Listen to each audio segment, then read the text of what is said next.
कल ये हैदराबाद वाले असुद्दीन ओवैसी का बयान आया कि अब हम एक और मस्जिद नहीं खोना चाहते और इसके लिए जो भी होगा हम करेंगे।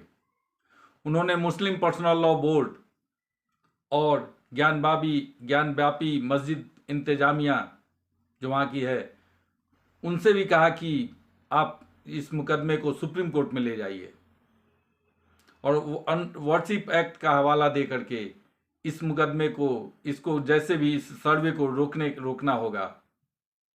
हमने बाबरी मस्जिद गंवा दी, ज्ञानव्यापी को किसी भी कीमत पर हम नहीं गंवा सकते। उनकी बात सुनकर मुझे याद आया, कुछ अपने महाभारत की कथा याद आ गई। महाभारत में भी पांडवों ने सिर्फ 5 गांव मांगे थे, बहुत अनुनय विनय किया था। उन्होंने 14 वर्ष वनवास अज्ञात और 1 साल अज्ञातवास भी झेला।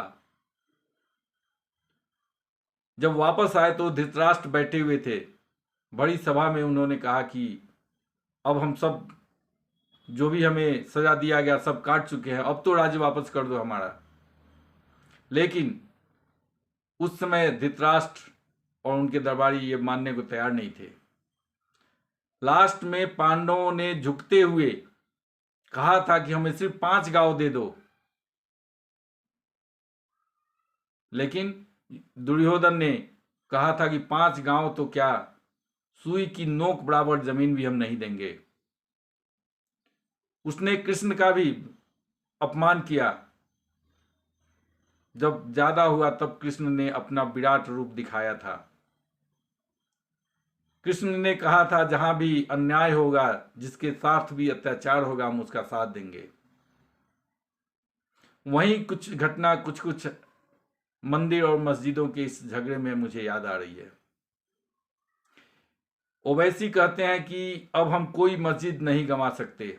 याद कीजिए, जब राम जन्मभूमि का आंदोलन चल रहा था तब विश्व हिंदू परिषद, उसके उस समय के अध्यक्ष अशोक सिंघल ने कहा था कि अयोध्या, मथुरा और काशी, ये 3 मंदिरों को आप हमें दे दो, बाकी सारी मस्जिदों पर हम अपना क्लेम वापस ले लेंगे। लेकिन उस समय की बाबरी एक्शन कमेटी और मुसलमानों के जितने भी संघ संगठन थे वो कोई भी उस मानने को तैयार नहीं थे। एक ही रट लगाए रहते थे कि हमें अदालत जो करेगी, हमें अदालत पर विश्वास है, हम अदालत के निर्णय को मानेंगे। आप याद कर लीजिए, अशोक सिंघल ने अंत में झुकते हुए यहां तक कहा था कि मथुरा काशी भी नहीं, आप अगर हमें राम जन्मभूमि पर मंदिर बनाने के लिए दे देते हो तो हम काशी मथुरा को भी भूल जाएंगे। लेकिन बाबरी एक्शन कमेटी और मुसलमानों की जो मुस्लिम पर्सनल लॉ बोर्ड और दूसरे संघ संगठन हैं, उन्होंने स्पष्ट रूप से कहा था कि हम उस प्रस्ताव को नहीं मान सकते, क्योंकि हम वही मानेंगे जो सुप्रीम कोर्ट कहेगी। सुप्रीम कोर्ट से जो जजमेंट आएगा, जो फैसला आएगा, हम उसी को मानेंगे। अब सुप्रीम कोर्ट का फैसला तो आ गया और सुप्रीम कोर्ट का फैसला हिंदुओं के पक्ष में, राम जन्मभूमि के पक्ष में आया और वहां पर भव्य राम मंदिर बन रहा है, जिसमें 2023 दिसंबर तक उम्मीद है कि दर्शन शुरू हो जाएंगे। लेकिन अब जब वही कोर्ट के आदेश पर ज्ञानव्यापी मस्जिद में सर्वे होना शुरू हुआ है, तब मुसलमानों को आपत्ति होने लगी। और यहां पर भी देखिए, पहली बार जब सर्वे करने वहां पर कोर्ट के आदेश पर सर्वे की टीम आई, लास्ट शुक्रवार को 8 दिन हुए, तो उस समय उस सर्वे टीम को बैरन वापस लौटा दिया गया। मस्जिद के अंदर वीडियोग्राफी नहीं करने दी गई। उसके जो कोर्ट कमिश्नर थे उन पर उंगली उठाई गई, उन्हें पक्षपात करने का आरोप लगाया गया। उसके बाद जब पुनः वो दोनों ये हिंदू पक्ष और मुस्लिम पक्ष कोर्ट में गए। इस बार कोर्ट ने जो आदेश दिया है वो पहले से ज़्यादा कड़ा है। कोर्ट ने क्लियर कहा है कि मस्जिद के बाहर और भीतर सभी जगह वीडियोग्राफी होनी चाहिए। अगर तहखाने में ताला लगा हुआ है तो ताला खोली जानी चाहिए, और ताला नहीं खुलती है, क्योंकि कोर्ट को भी पता था कि ये जो पक्ष हैं ये बहाना बनाएंगे कि चाबी नहीं मिल रही है, चाबी खो गई है, कुछ हो गया है।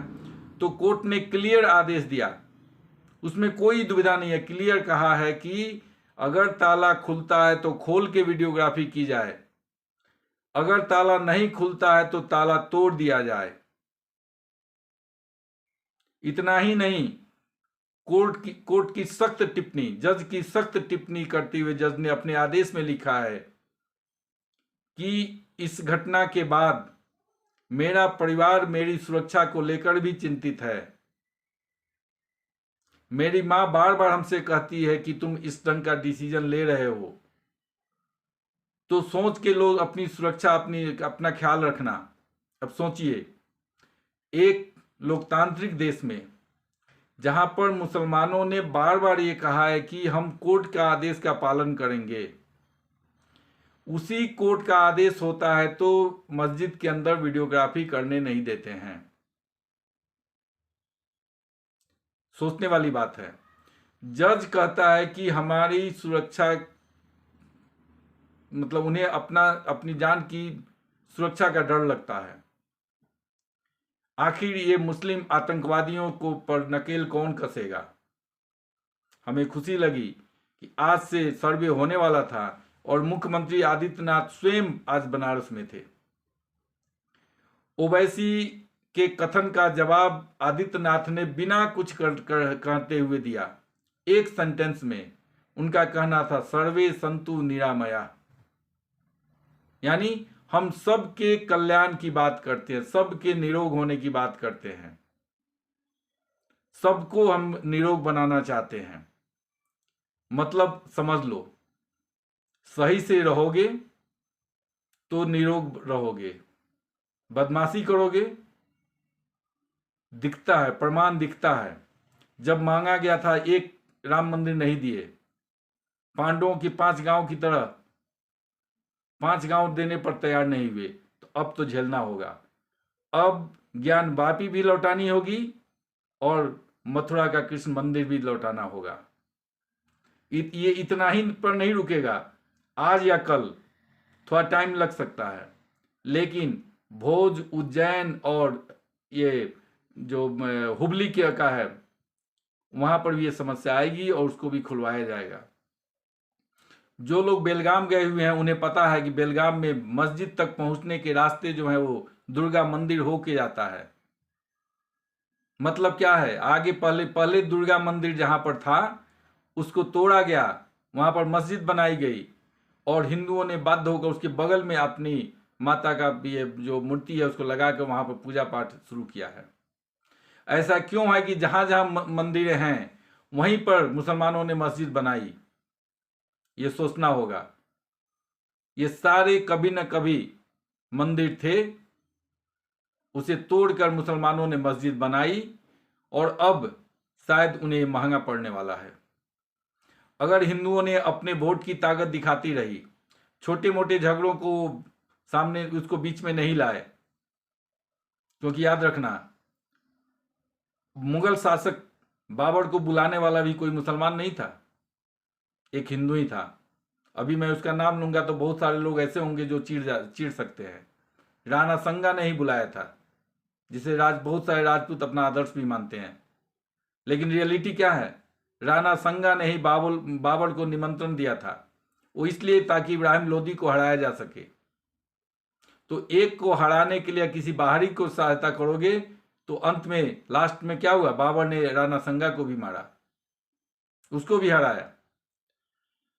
तो अगर ये हिंदू यूनाइट होकर नरेंद्र मोदी के पीछे खड़े रहे तो मेरा ये गारंटी के साथ मानना है कि मुसलमानों ने जो अत्याचार इतिहास में किए हैं उन्हें इसकी कीमत चुकानी पड़ेगी और सारे मंदिरों को उन्हें वापस करने पड़ेंगे। भलाई तो इसी में है कि अभी भी कहेंगे, उसमें है। हालांकि आजकल कुछ दिख रहा है, कुछ मुसलमान मौलवी जो हैं आजकल अब भाजपा से बात करने के लिए, हिंदू धर्मगुरुओं से बात करने की वकालत करने लगे हैं। ये अच्छी बात है। जैसे अभी एक हैं हाफिज गुलाम सरवर, उनका स्टेटमेंट सही है, लेकिन कब तक सही रहेगा इसकी गारंटी नहीं दी जा सकती। कोई हैदराबाद के मौलाना का भी एक वक्तव्य मैंने देखा था, वो कहते हैं कि अब मुसलमानों को भाजपा से मिलना चाहिए, भाजपा से मिलकर इस जो खाई है उसको कम करना चाहिए। चलो देर से ही सही, बुद्धि आई तो। फिर भी इस मेल मिलाप में कितना, क्योंकि बहुत सारा मुसलमानों का जो राज रहा है बहुत षड्यंत्र से भरा हुआ है। याद करो शिवाजी का केस, शिवाजी के दरबार में भी ऐसे ही षड्यंत्र हुआ था जब उन्होंने अपनी बगनखा से उसका सीना फाड़ दिया था। इसलिए मुझे लगता है कि वो जो असदुद्दीन ओवैसी का जो डर है, वो डर एक रियलिटी है, सच्चाई है, और उन्हें डरना भी चाहिए। ये सारे जो मंदिर तोड़कर मस्जिद बनाई गई है, वो देर सवेर हिंदुओं को मिलना है, अगर हिंदू यूनाइट रहे तो।